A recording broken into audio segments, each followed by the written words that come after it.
According to the Pew Research Center, Christians are declining as a share of the U.S. population, and the number of U.S. adults who do not identify with any organized religion has grown.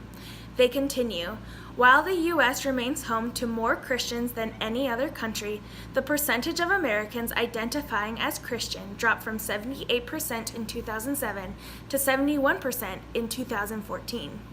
By contrast, the religiously unaffiliated have surged 7 percentage points in that time span to make up 23% of the U.S. adults last year. Increased diversity in America has resulted in a greater number of individuals that practice religions other than Christianity. With the shifts taking place in American culture, more and more are choosing to not affiliate with any religion at all. With these changes, it is becoming necessary to provide reasonable accommodation for individuals to live according to their beliefs. Lorne Sossin cites in one of his articles, religious freedom includes both the freedom to express religious beliefs and the freedom from having the beliefs of others imposed. Hospitality organizations are beginning to recognize the central role that religion plays in its employees' lives. These organizations are choosing to engage and develop intentional policies surrounding the intersection of faith and work.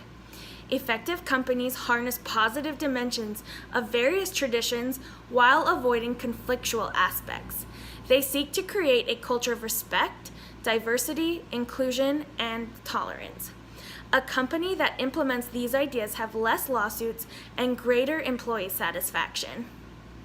Although there is a greater trend in inclusion and tolerance, some organizations continue to assert their faith and ideals.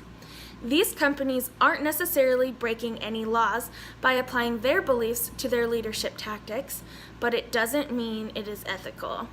These companies' practices seek to promote leaders' self-interests. Some ideals may be unintentionally imposed, compromising the beliefs of others.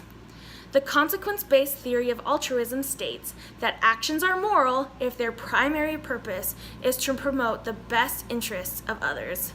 From this perspective, a leader may be called on to act in the interests of others, even when it runs contrary to his or her own self-interests.